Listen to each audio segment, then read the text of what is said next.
Well, good evening and welcome to the Proactive Caring School and Home Transition Exchange. My name is Dr. Larry Force. I'm a professor of psychology at Mount St. Mary College, and with my dear friend and colleague, Dr. Jeffrey Kahana, we're directors of the Center on Aging and Disability Policy, which is located at the college. We're here because of New York State DDPC. They believed in us and they funded us for a 3-year program, which ended in October. And they believed in us so much that they refunded us for an additional program. You're going to meet a number of people that have been active on the team tonight. And the thing that we're really proud of is the fact that we've been able to develop tremendous connections throughout New York State. This part of the program this year, which is the School and Home Transition Exchange, we're doing in partnership with our friends in Buffalo, with the parent network of Western New York. So we meet every 2 weeks. They meet the alternate 2 weeks, and then we broadcast this, and we're doing really well. We're getting a lot of good, feedback. Elaine Sprode is here. She joined the initial project as the project director. She's done a wonderful job in the organizing, logistics, now taking on the lead from the last project of creating a newsletter. And we were just talking about that, and if there are things that we're putting out a monthly newsletter, we're going to do tonight, and then we're going to do the end of June, and then we're going to stop for July and part of August, and then we're going to come back. But our newsletter will continue on. And if there are things that you'd like us to be able to embed in our newsletter, events that have a focus on transitions, you let us know. And send it to Elaine or to the Proactive Caring Program, and off we go. Lisa Currao is here again tonight by special request, and the reason is because of the fact that we asked her to join us 2 weeks ago, and she really hit it out of the park. It was outstanding. Her focus was on managing the IEP process in the later years. She talked about the top 10 list. And tonight we asked her to come back and talking about managing the transition after high school in a mindful way, because that's our signature. No matter what the topic is, we're always integrating the focus on the mindfulness approach. Lisa, Nathan, and Peggy Pisano have done a wonderful job in the Proactive Caring School Exchange. We've had such great support. Stacy Orzel is here. She's been a cheerleader all the way through this. Kaylee's Oaks is here, another cheerleader and champion, and also members of our board, and our advisory council. And I think we've done a great job. So with that, what I'd like to do is I'd like to introduce Lisa. And I don't know how Peggy and Lisa, Nathan, how do you want to do this? You want Lisa to start, and you'll respond from your different perspectives. And the one thing that we're very, very pleased with is that Lisa and Nathan always brings in an exercise, which is a very valuable resource. So I guess we'll do it like last time. And Lisa Currao, I'd like to turn it over to you now, and you have free access to the Zoom platform as well. So my name is Lisa Currao. I don't think last time when I spoke mostly about my son, Brendan, but I do have 2 other boys. So I'm a proud mom of 3 boys, Brian, who's 22, Brendan, who's 20, and my youngest, Kieran, who's 16. I created another PowerPoint, relatively short, about managing the transition after high school. So I'm going to share my screen and wait a second. I may have forgot how to do this. Just go down to share screen. Yep.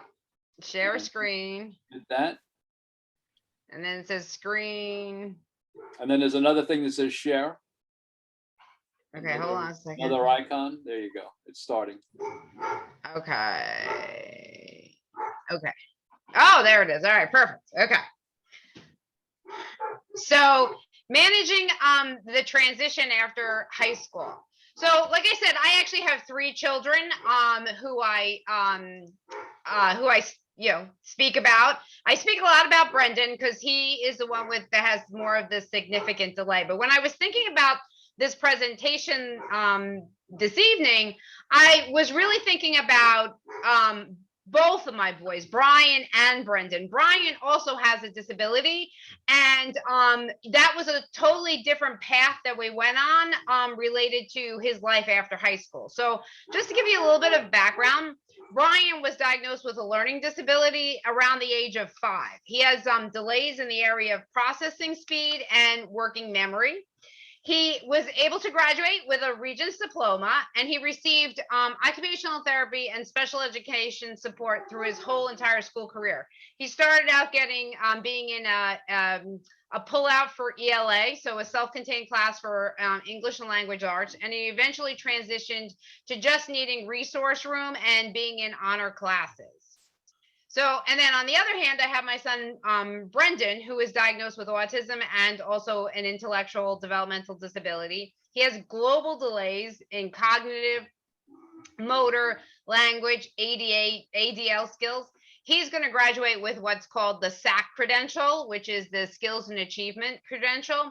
He receives multiple therapies. He receives special speech and language, occupational therapy, physical therapy, and he's in a special education class in a self-contained class for his whole entire school year. So he's been bussed out of the county down to Rockland County to get specialized services for his whole entire school career. So now when you think of both of those individuals, which one goes to college, right? You could see potentially Brian, but most people would look at Brendan and say no. But I'm here to say that both had the opportunity to experience post-secondary college, either on a credit track or also just on an experience track.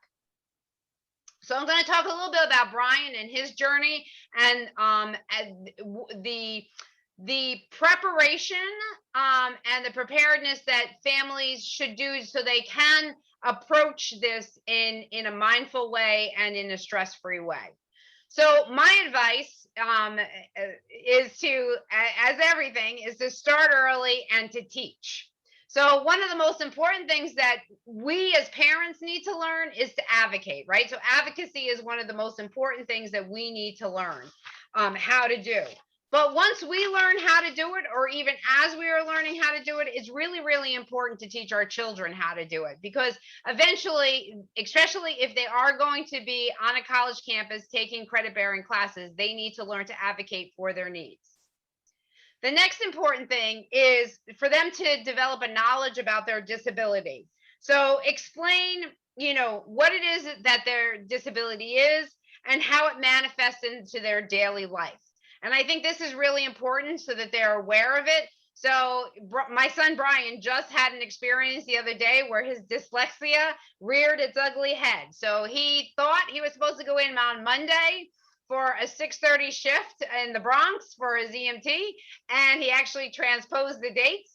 And it was really Wednesday that he was supposed to go in. So, again, had to do a quick reminder, like, Brian, you really should double check things before you drive an hour and a half into the city. Have the students really develop an understanding of the services they're receiving and why they're receiving those services. Talk to them about, how they learn, what techniques it is that they use that help them to be successful, what techniques their special education teacher is helping them to learn. And you might find that it falls on deaf ears, but I was really surprised. So my son Brian, back in October, got accepted into the Emergency Medical Services Academy for the New York City Fire Department. And it was a 16-week academy, and there was a lot of studying and everything that came and was involved in that. And sure enough, things that we had talked to him about and asked him to utilize way back when, note cards, studying, repetition, he was pulling out of his tool bag and using on his own, which we were really proud about. One of the things I did with Brian when he was very young, I started very young, was prior to his IEP meetings, having a pre-meeting with him. So I really suggest having some type of pre-meeting with your child. Start with like an informal discussion when they're younger about like what's working in school, what's not working in school. So you get an an understanding, or you can start advocating for what they may need, but also then they can start advocating for themselves, and also letting them have a voice at the table. In the beginning, it might be very, very small. It might be one simple request, but when I would bring Brian to the IEP meetings when he was younger, 4th and 5th grade, I would allow him to make one small request. As he got older, I included him more and more into the discussion. And I think it becomes really, really important. We had a situation where he was in 6th grade and he really wanted to transition out of self-contained special education ELA class and go to a regular ELA class. So we advocated on his behalf. We had him advocate. And the teachers at that point were really against him joining the typical class. They put up all sorts of roadblocks, and were not welcoming and accepting for him to come into that class, even though he really wanted it really a lot. And we offered and provided and said that we would provide all this support. They were against it. So I had to pull him aside and say, you know what, this is a time where we're going to have to compromise Brian and not go ahead, because if we don't have the full support of the team, you're not going to be successful. So we waited until the next year, and at that IEP meeting, we allowed him to have a pretty loud voice that eventually got him into a regular ELA class. From that regular ELA class, he went and was proceeded to get into almost all honor classes except for math. He never got into honors classes for math, but it really showed that when a student has determination and has a voice at the table, how far they can go. And the reason why I talk about, going back in the IEP process and having them learn all these skills is because you want to set your child up for success. Because when they do transition to college for credit-bearing classes, they need to know how to advocate for themselves. What we find is that the K through 12 supports are no longer there. Students, if they want to get any type of services, need to be able to self-identify. It's not appropriate for parents to request that support. So this is where all your K-12 support or in prep work really pays off. So for Brian, we knew that his goal and dream in life is to become a New York City fireman like his dad. He wants to follow in his dad's footsteps and become a New York City fireman. We knew that he would need to get a 2-year degree. So we spent a lot of time. We knew he was not going to be successful in a typical college at like a SUNY Orange or a SUNY Rockland taking gen ed classes. That was not where he was going to be successful. So he works with his hands. He's always been a mover, a doer. And we were able to find him a 2-year program at SUNY Delhi that was in construction. So he earned a 2-year associate's degree in construction and has been very, very successful in that field. And I think what came out of that was when your child is motivated to succeed and has been taught all of these advocacy skills, he was able to go there and operate independently. And what was really cool was the student who needed to be tutored and had to have extra support and became the tutor. Like, he was so good in construction that the construction teachers asked him to be a tutor in that and help students who were having difficulty. So really helping them identify their strengths. Another key piece is prior to your child going off to college, around in their junior year, if they are diagnosed with any type of disability, is to contact Access VR and start a file or a case. This was very, very helpful for Brian. So we started in junior year. He met with them. They allowed him to take a variety of different vocational assessments, which really pinpointed that he did really work well with his hands, and that would be a really great field for him to go into. And on his own, after he had graduated as a senior, he advocated to Access VR knowing that his dream was to become a New York City fireman, even though he got this degree in construction and he needed to have a 2-year college degree to eventually get hired for the fire department. He knew he was going to have to become an EMT, and he knew that was going to be difficult going through an academy process. So he contacted Access VR and advocated for them to send him to Dutchess Community College for their EMT certification process, because he knew, and through all of our years of working with him, that repetition and being exposed to the material more than once is very beneficial, right? So he went and he got his EMT certification through Dutchess Community College. So when he actually got into academy in October, he already kind of knew the material. So it was another way for him to be successful and utilize those tools that he learned. So again, like being aware of Access VR, also being aware of the Office of Accessibility on the college campus. Students have to go there and they have to be able to advocate for themselves. And it really is helpful for them to know, what their disability is, how their disability affects them, so they can advocate for the services that they need and or any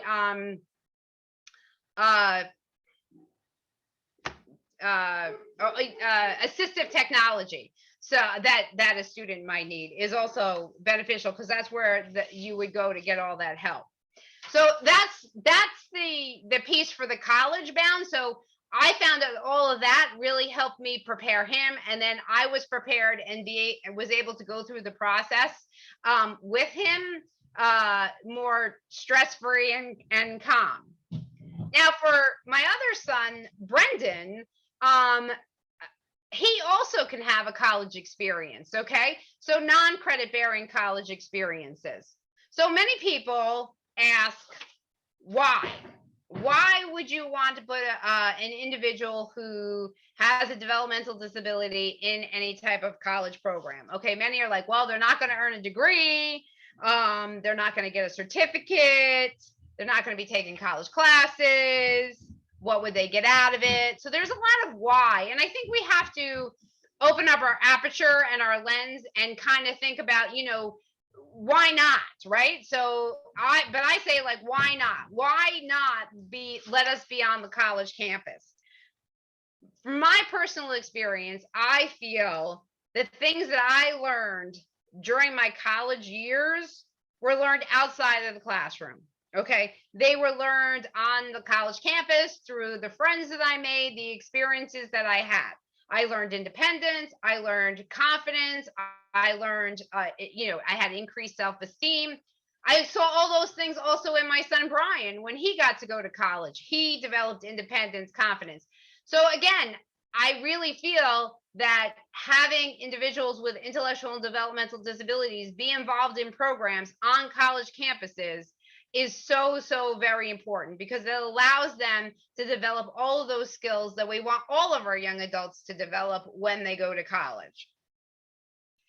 So right now, for many families, when the school bus stops coming, it's referred to as you're falling off the cliff. Okay, you've had all of these supports in a structured setting for so many years. And in addition, what happens is there's a lack of quality services, right? So nobody's fostering lifelong learning. Nobody's really encouraging personal development. And I think that's really sad. Like, I really believe strongly in lifelong learning, and I want that for my son, Brendan. So, and in addition, many children are sitting home. Either they go into a program that may not fit their needs, that may not push them to be the best that they can be, or they might be sitting at home doing absolutely nothing.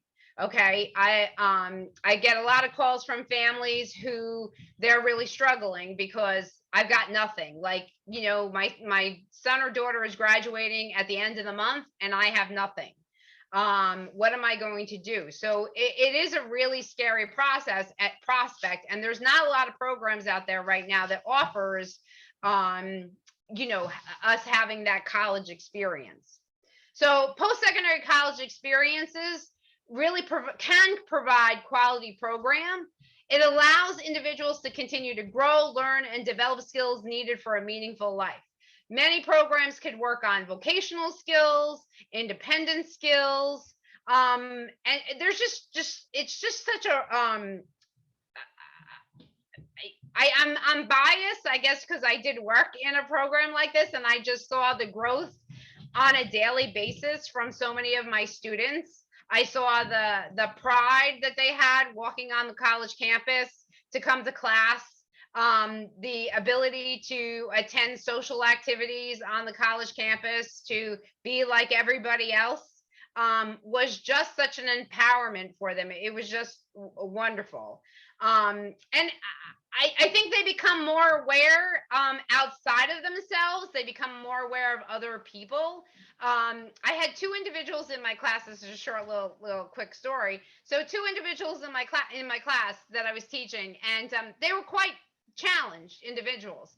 And I was running around in the classroom helping this one and that one. We were integrating using computers, and I was showing them how to use Google Classroom and how to access different things on the computer. And I went to sit down in the chair, and the chair flew out from under me, and I plopped on the floor.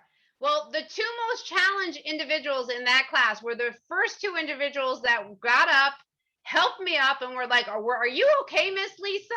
Like, it was really an eye-opening. Like, I wouldn't have expected that from them when they first started on the college campus. But, this far into the semester, it was like, wow, like they were really aware what was going on and was really caring about individuals and what was going on in their classroom.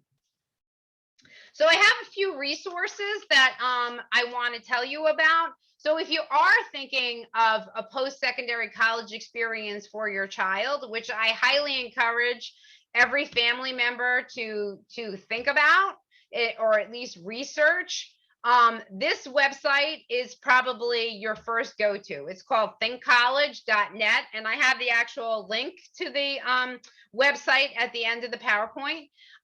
This allows you to search throughout the United States on all different programs that individuals with intellectual and developmental disabilities can attend. And there's a specific one for New York State, so you can search within your state, but you can also search the whole United States. It lists whether or not they're a residential program, whether just a day program, and different programs, just so you know, do different things. Okay, so like there's a college, the Bridges program at Adelphi is really based on credit bearing students who need that extra support, who need that executive functioning skills, right? So, and then you have Bridges at SUNY Orange that focuses more on vocational skills and social skills. So each one of them has their own little niche. So it's really important to go on and to do a search so that you can find out what's out there and what you might be interested in. There's also different ways that the programs get paid for, so you want to look at that also.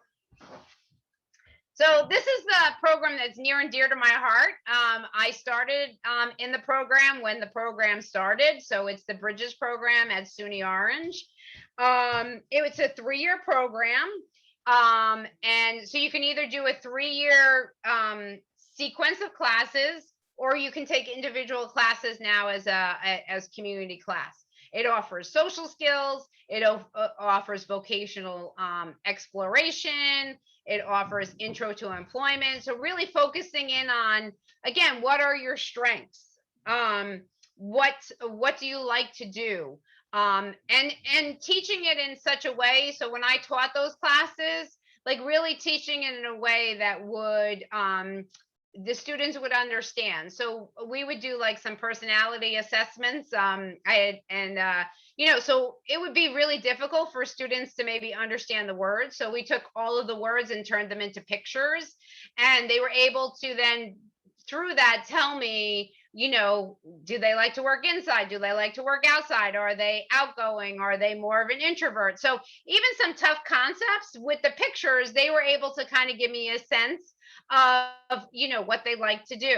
And it was really empowering for them to be able to then advocate and be able to say, I like to work outside. Oh, I don't like to work outside. Like, don't put me outside. I like to be in a quiet environment. Oh, I'm okay in loud noises.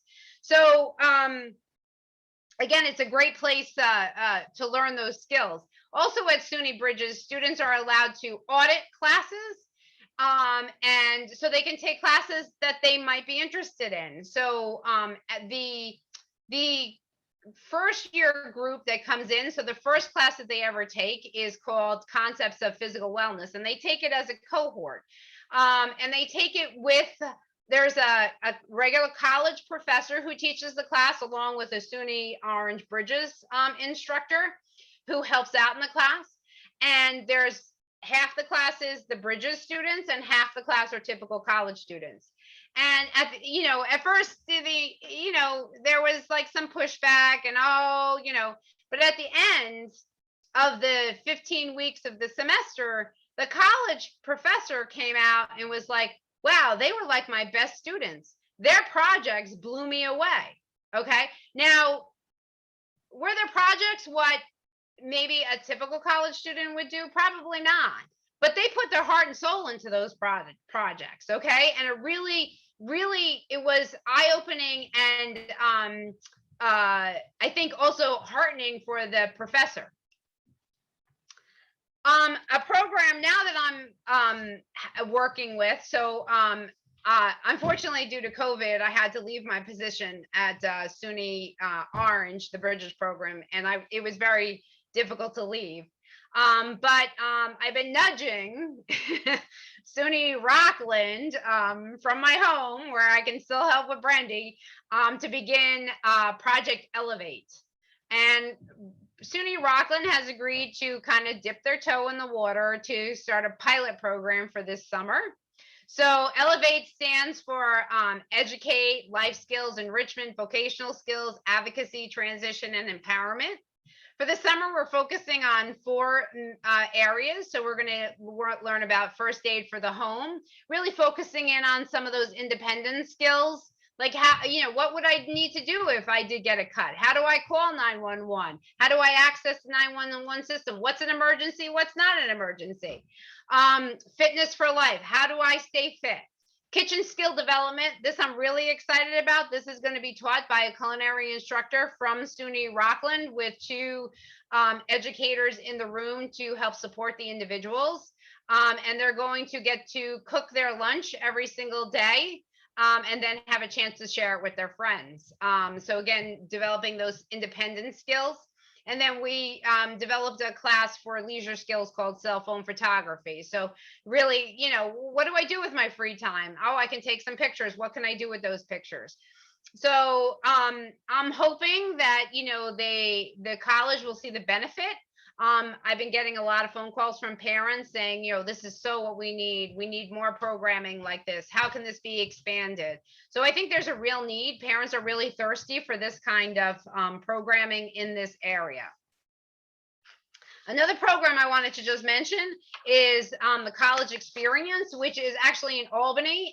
It's held on the campus of the College of St. Rose. This program actually has a residential component to it. So it's run in partnership with an agency called Living Resources, and individuals can go up there and live on the college campus and learn a lot of independent skills.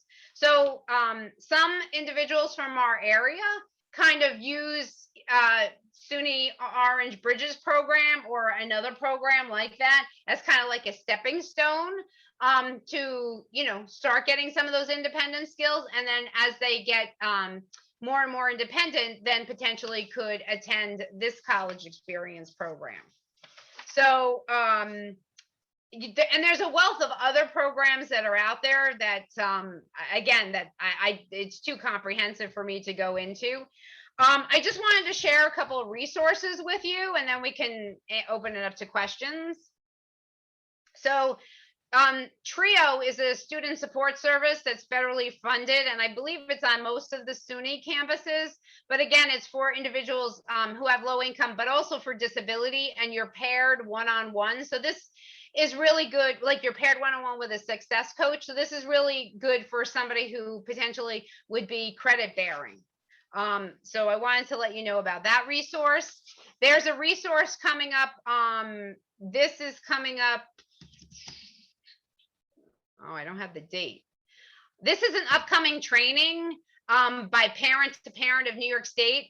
It's a guide for understanding supports and services administered through the OPWDD. So if you don't have that, if you don't have eligibility yet, or you don't know what you're potentially eligible for, this would be a really good training to attend. There's a contact number at the end that I thought would be, if you want to get more information. This I thought also was really good. This is a training that's going to be offered by Westchester Community College, but I don't see why anybody can't go to it. So it's going to go over the different support systems that are on the college campus for somebody who has a disability, right? And transitioning from high school to Westchester.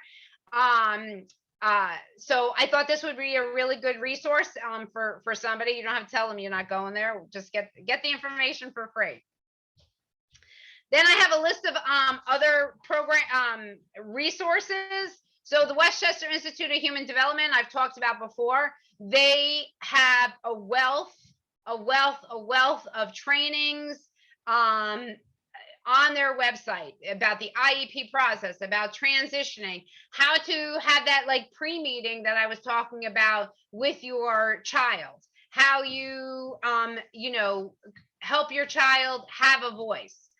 thinkcollege.net again is a really great place to start looking for programs on the college experience, Access VR. So all of these are really great resources to help you manage your transition from high school to the college campus, whether it is credit bearing or not credit bearing.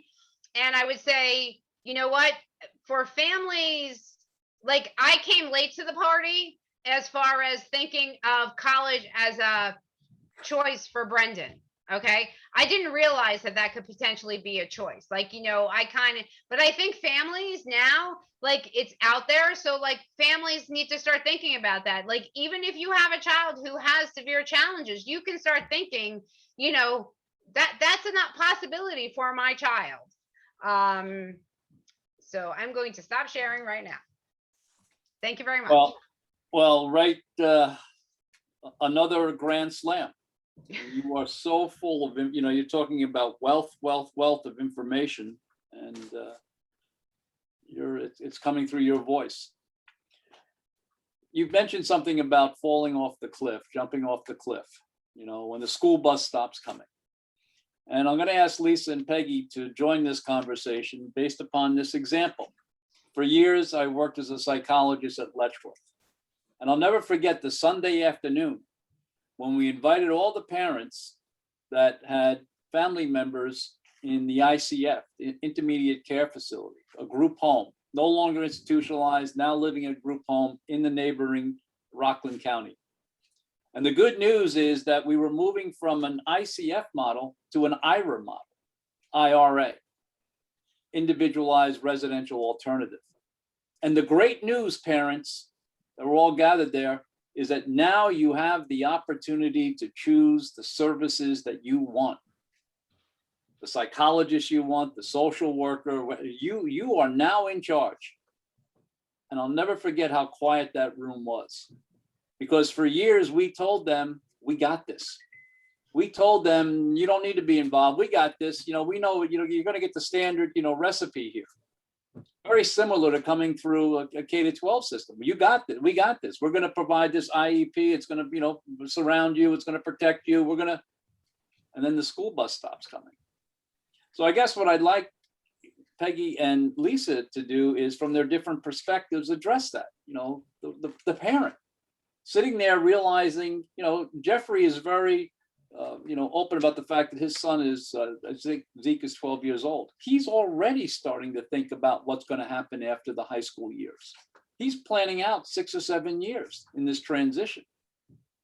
So maybe Peggy and Lisa, I think what I would love to, you know, you'd be able to integrate is, you know, there are those parents that are sitting there realizing that they have choices. They have to figure out what to do. They have, you know, that they're not going to have the supports that they had before, and how to go about it in a mindful way. But Peg, from your perspective, from the school psychology, you sat on those meetings where parents, because of you and your colleagues, you armed parents with as advocates. And then when you opened up the door and it was after graduation, they entered another world that didn't have the same type of supports that they were provided. And I have to say that, Lisa, thank you for that, because one of the critical, and I think probably the most critical issue for kids growing up with disabilities and IEPs is for them to know what their disabilities are and how they affect them academically and socially, emotionally, so on and so forth. Because oftentimes, especially for younger children, parents will say things like, we, as Larry said, we've got you covered. The teachers know, I know, your dad knows, whomever the guardians know. And kids don't often know what helps them learn, what helps them learn best, what are the strategies that are being utilized, and so on and so forth.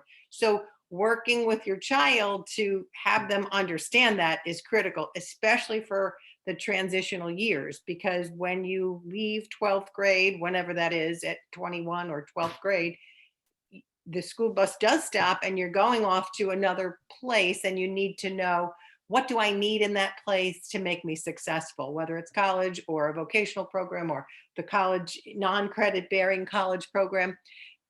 A child needs to know, what do I have to say about me to advocate to get my needs met, because that IEP ends, and those same strategies and accommodations perhaps that you got K through 12 may end as well.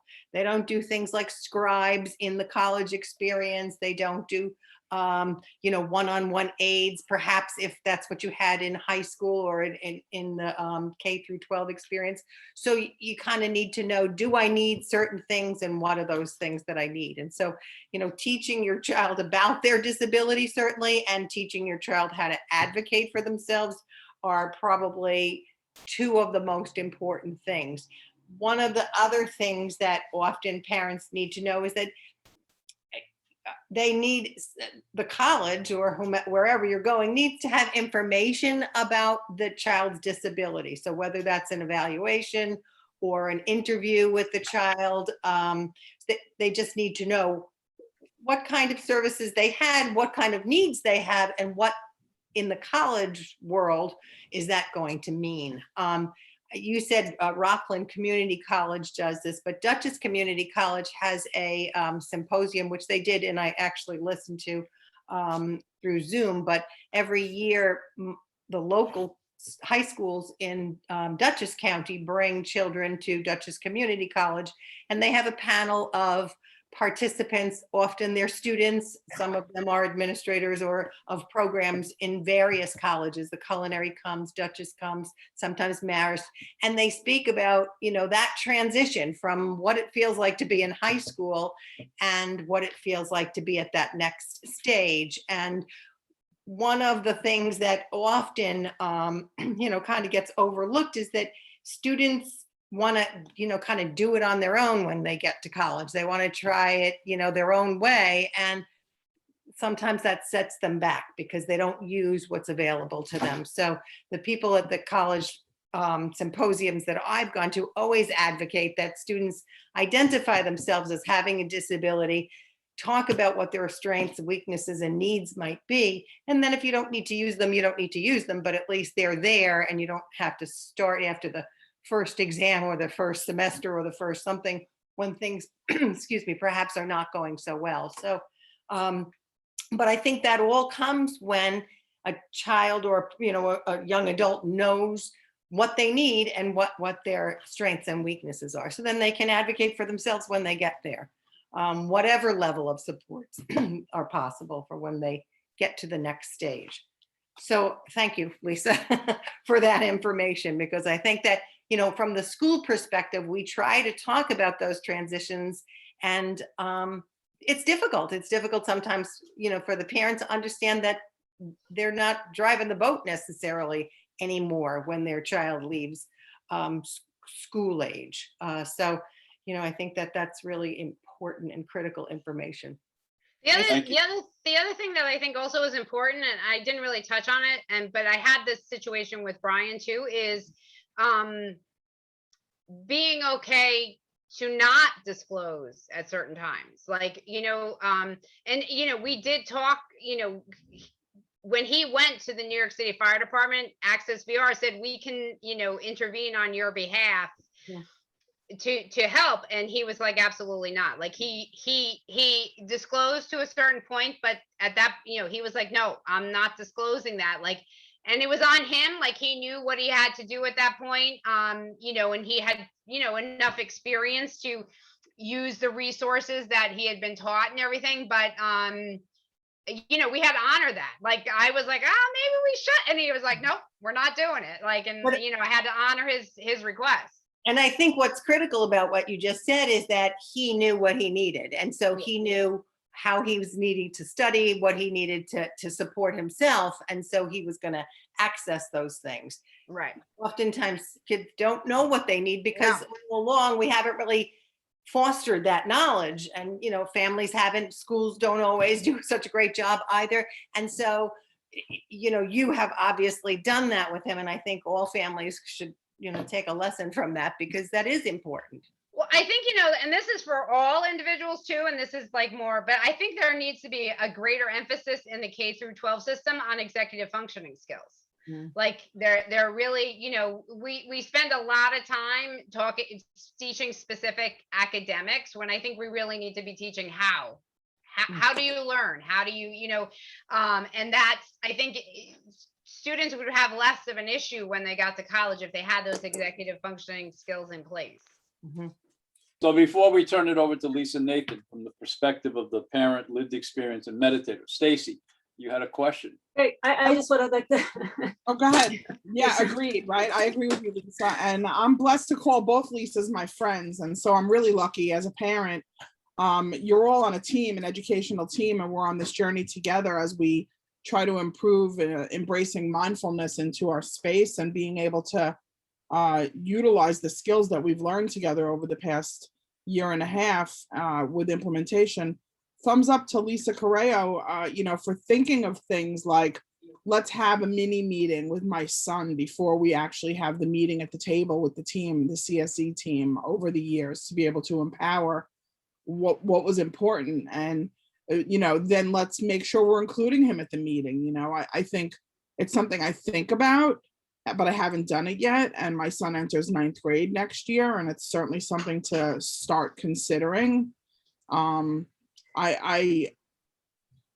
not quite sure, but it's important, right? Because you want him to have a better understanding of the why, and not just what, and also how, and those are questions with regards to Lisa's point about executive functioning skills that are deeper layer, and they're more to think about, the how and the why. The tangibles, my younger son Eric, who has high functioning autism, can answer, the what, the when, where, but the questions that are more ambiguous are more challenging. And so to be able to put more emphasis on that type of teaching, I agree with you 100%, Lisa, is really valuable. It's not just about the academics and the specials like art and music and tech and PE in the classroom setting. These other skills, being able to help the child think through problem solving more often and answer questions of why, are more life skill building and much more valuable. Dr. Force, how do you feel about that? I mean, as a college professor, Yeah, I think what what Lisa said before. I mean, the reaction to from the college professor is amazed, appreciative, realizing that so much growth has occurred within that 15-week experience that maybe he wasn't expecting.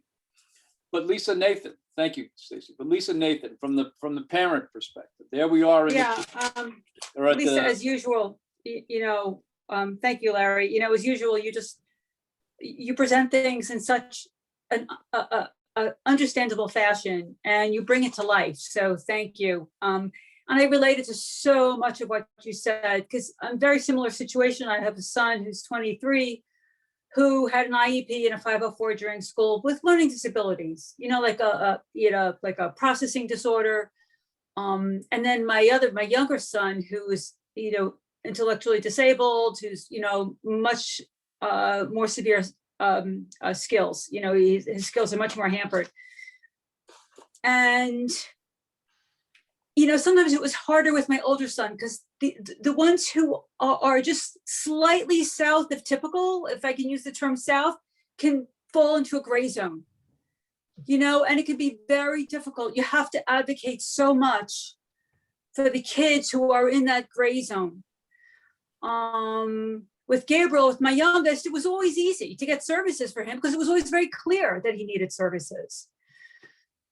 And one resource I'd like to add to that is New Paltz has a summer literacy tutoring program that my older son went to that really helped him with his English skills.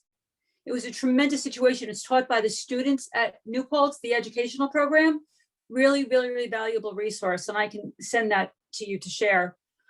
The other thing also for the kids I know, which really helped my older son, was CTEC, was the vocational program at the Career and Technical Education Center. My son struggled, always thinks outside the box. He struggled in school and academic environment, barely, got by. He did what he had to do. He got his Regents diploma, but when he got to CTEC and was working with his hands and was in an engineering program, he was like in high honors, because it's something that he was interested in. And I think we have to be really careful with our kids and not to project what we want for them on them, to really take them from where they are and what their skills are. You want your kid who's, my kid is in the, it's brilliant and, gets all A's and is doing this and doing that. Well, not every child is like that. And that is okay. And we have to be okay with that and say, well, what are my child's strengths? Where do they shine? Help them shine. And that brings me to the point what you were talking about, the executive functioning skills. And I realized I should have written the word backwards, but I held up amen. Because we really do need, I think that's really helpful to know. And I think it's really important to remember our children's self-esteem is paramount. More than anything is to build up their self-esteem, make them feel like they are important, and what their skills are, where they are is where they need to be, and to help them find the beauty in where they are, instead of trying to push something on them, making them something they're not. What else? Lisa, what I would like you to do, from the lived experience and that example that I gave about the parents sitting in that living room of that group home, hearing things that they never heard before, like, you can pick, you can decide. So now we're a long way from the institutions. Well, that's the other part where I'm in right now with my younger son, who's got one more year of school. And I've been thinking about the school bus stop coming for like years now. So maybe, is there a way from your own experience and working with parents that are going through this, about how what would you recommend for them to be able to use the techniques that we've been talking about for the last 3.5 years, about staying in the moment, the idea of even like a meditative type of approach to this? Well, I think it's a few things. And one, just on a practical level, I think it's very, very important to find the information about transition. All school districts are not created equal, and some are better at presenting to parents and some are not. So knowing your PTO or knowing your SEPTA, your special ed parent teacher association, it's being aware enough of yourself to be able to reach out to find information. Information is key. Knowledge is key. Finding other parents is absolutely paramount to your success at transitioning your child. So you're not doing this in a rowboat by yourself and, some big pond where you think, you're all alone. So in that sense, you know, knowing you're not alone, you know, it's that ability to, you know, be in a meeting and say, I need help. You know, I need resources. I need help. What's coming next? So it's knowing yourself enough to say, you know what? I'm not sure what to do. I need help. And then, you know, finding that help. But it could be hard. I mean, you know, parents could be in a situation where there's a zillion billion things going on. They may have their own difficulties, their own challenges. It could be very, very difficult, but there's always somebody who can help, you know, and not to be afraid to look for help and know there's people out there who have walked your path.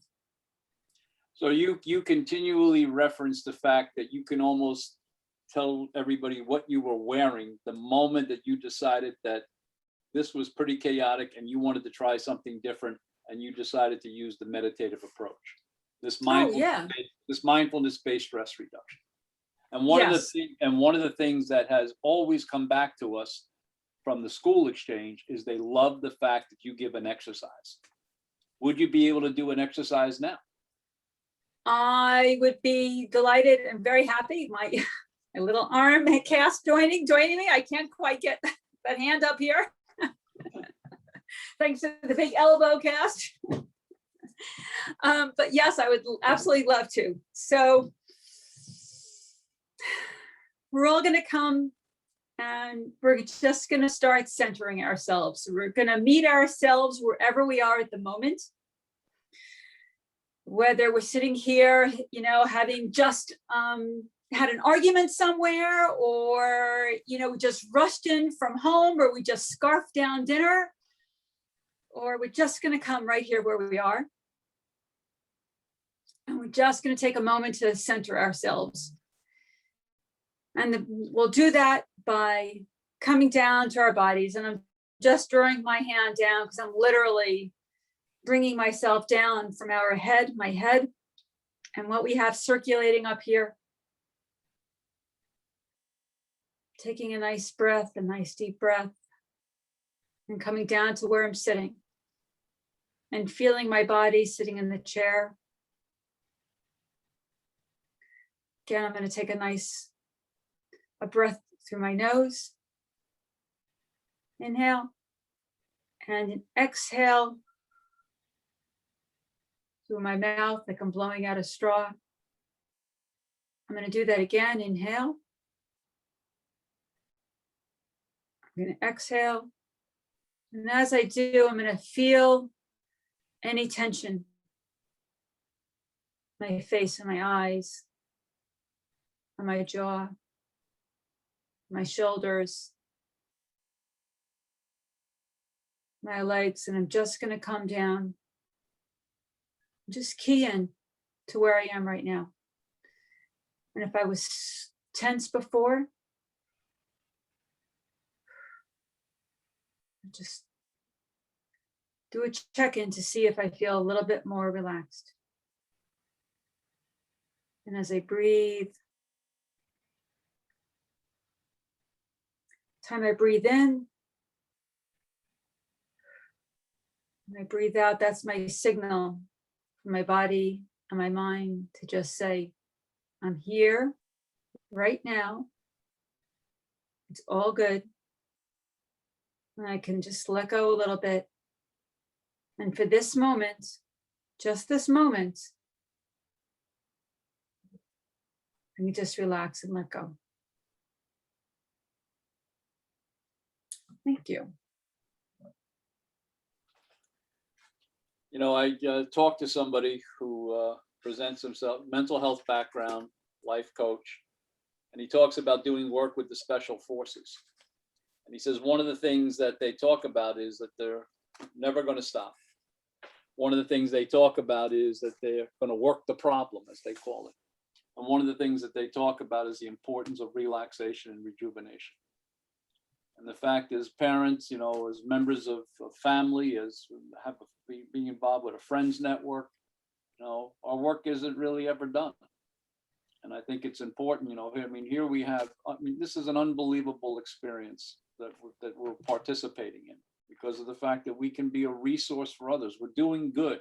It's good to do good. We're doing good.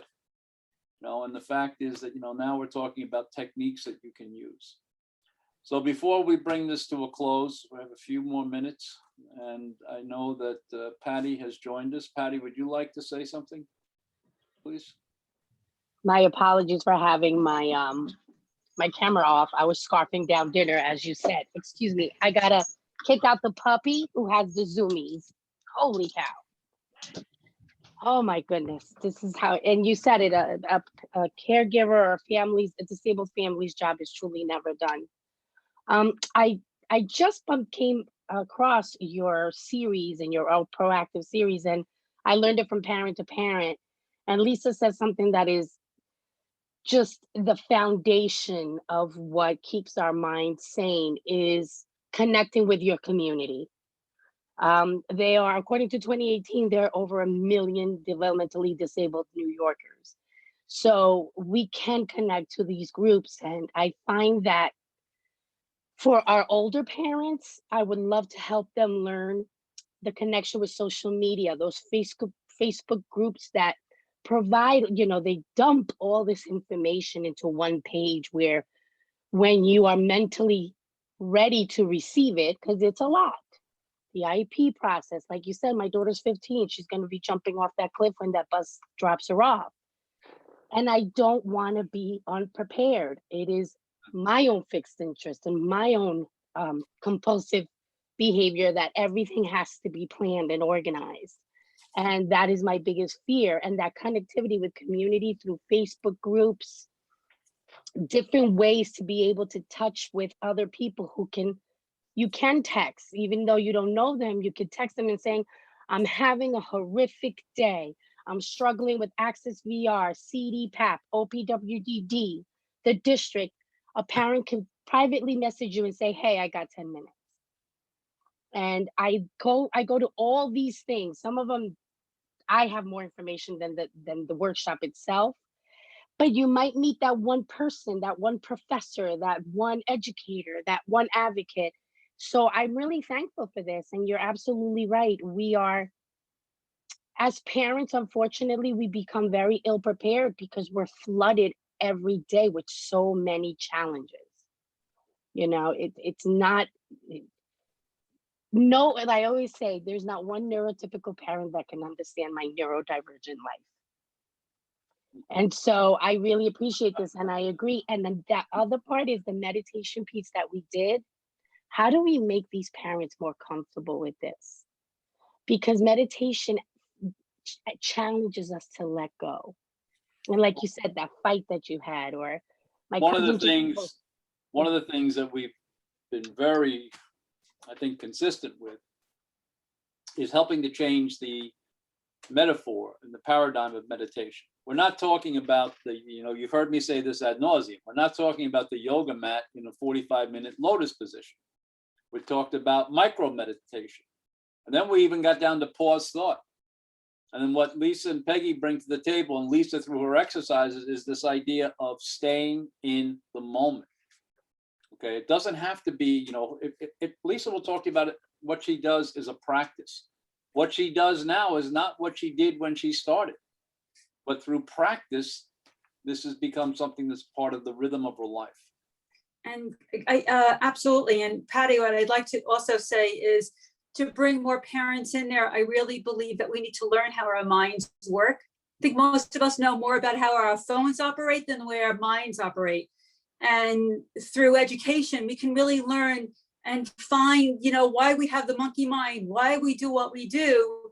And in that way, start to really be able to know what we're doing to calm ourselves down through educating ourselves about our own bodies, really, our own minds. So we have and I'm glad that you found us, we have what we call a digital resource center, Proactive Caring Digital Resource Center. What is it? It's a website. What's the website? proactivecaring.org. You will be so impressed of the wealth of information and resources that are on there. Everything from e-manuals about dealing with stress, to videos, to books, that were created, guidebooks that were created specifically for this project. And the fact is, as somebody said, over tonight, and it's come from a couple different voices, you don't have to do this alone. You found us. There's no coincidence to that. And the fact is that there's no reason why you can't stay connected to us.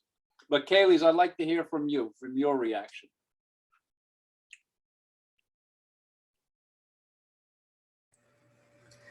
Thank you for that, Larry. As a member of the advisory board, I come to these sessions with a real thirst for learning, and I have to say that my thirst to learn has been really quenched here, because the experience, the expertise, the information, the resources are just very, very relevant and important for me to know about, and to be able to have that as a source of knowledge when I'm talking with people who have the children that we're talking about here. I was very glad to have my question answered by Lisa, and I think, well, of course, Lisa who gave us the talk. But I really, and Patty actually, about what it is, trying to imagine parents sitting down at the table with their child and thinking to themselves, okay, how do I teach my child how to self-advocate when I'm having trouble advocating for myself in my own life?